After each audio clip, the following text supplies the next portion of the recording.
Polda Metro Jaya mengungkap praktik aborsi ilegal yang beroperasi di sebuah unit apartemen di kawasan Jakarta Timur.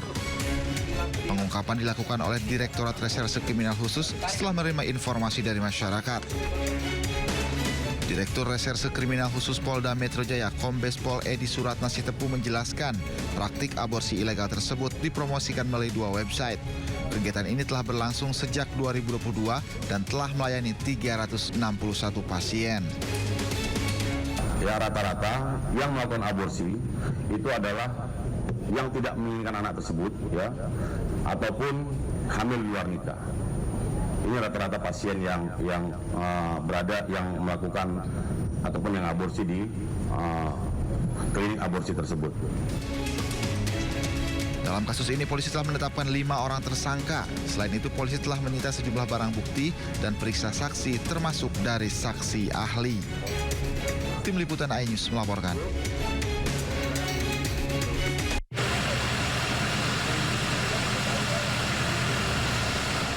Api dengan cepat melalap sebuah kantor rental mobil dan merembet tempat pencucian mobil hingga toko oli di sebelahnya di kawasan Jalan Mandor Tajir, Bojongsari, Depok. 4 mobil dan sejumlah motor yang terparkir pun ludes dilalap si jago merah. Api pertama kali diketahui karyawan rental mobil Khairul Iksan yang sedang tidur di dalam kantor. Ia terbangun dan panik melihat percikan api dari kantor hingga keluar menyelamatkan diri.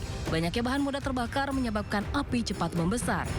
4 unit damkar dikerahkan ke lokasi dan berupaya mencegah api meluas ke permukiman warga. Akibat kejadian ini, kerugian materi ditaksir mencapai sekitar 1,5 miliar rupiah. Dugaan sementara api dipicu korsleting listrik dari kantor rental mobil. Dari Depok, Jawa Barat, Yung Rizky, iNews melaporkan.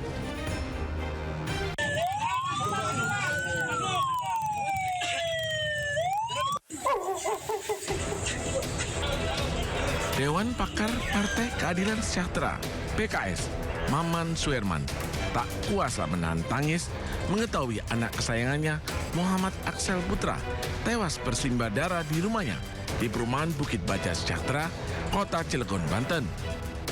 Sadis, bocah kelas 4 SD ini ditemukan penuh luka, tergeletak di lantai 2 rumahnya.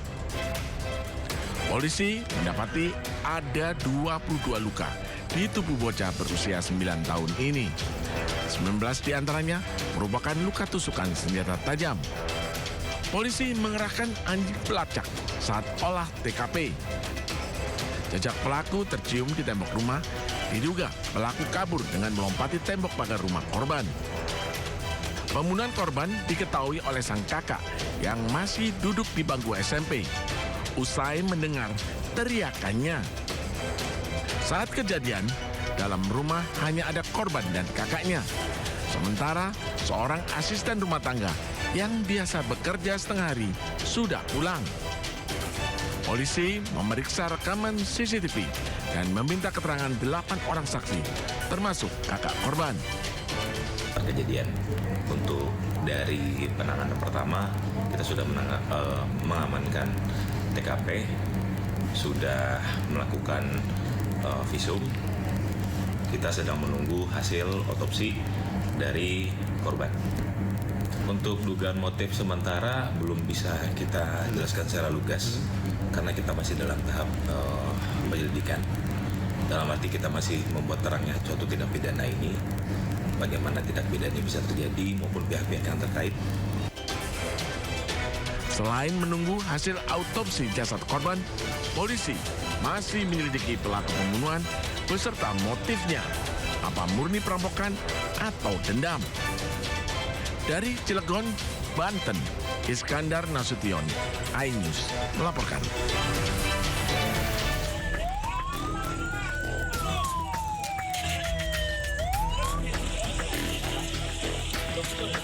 Isak tangis keluarga mengiringi saat jenazah Muhammad Aksel Putra, anak Dewan Pakar PKS Maman Suherman, dimakamkan di TPU Makam Balung, Cilegon.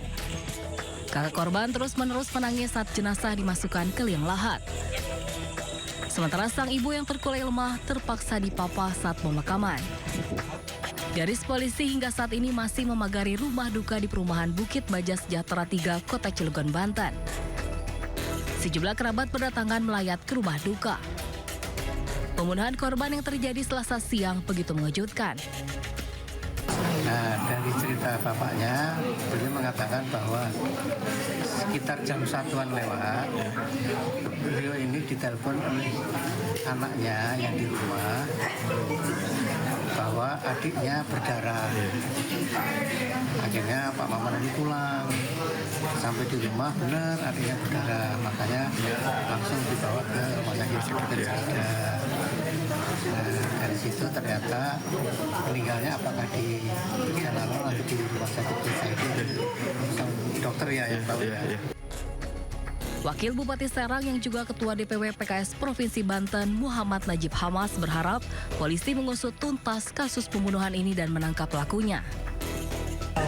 Kita menyerahkan ke pihak kepolisian supaya lebih tidak ada intervensi apapun. Nanti kita doakan semoga semuanya lancar, pelakunya ditemukan dan diberi hukuman sesuai dengan ketentuan. Muhammad Aksel Putra, bocah berusia 9 tahun ini ditemukan tewas dengan 22 luka di tubuh. Tewasnya korban diketahui oleh sang kakak yang mendengar teriakannya. Saat kejadian, korban di rumah hanya berdua bersama kakaknya. Dari Cilegon, Banten, Iskandar Nasution, iNews melaporkan.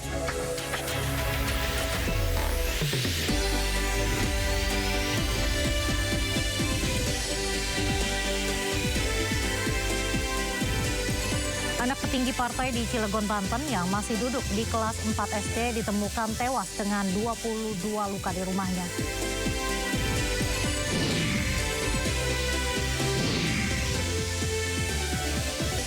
Saat libur Nataru nanti, BMKG telah memprediksi akan ada bibit siklon pemicu hujan ekstrim di sejumlah wilayah.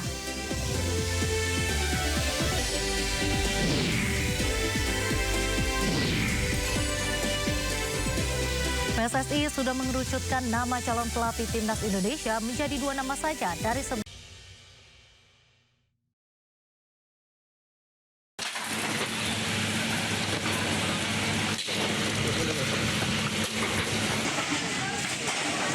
Belasan bangunan liar yang berdiri di atas lahan makam TPU Kober Rawabunga Jatinegara ditertibkan petugas gabungan Satpol PP dan TNI Polri.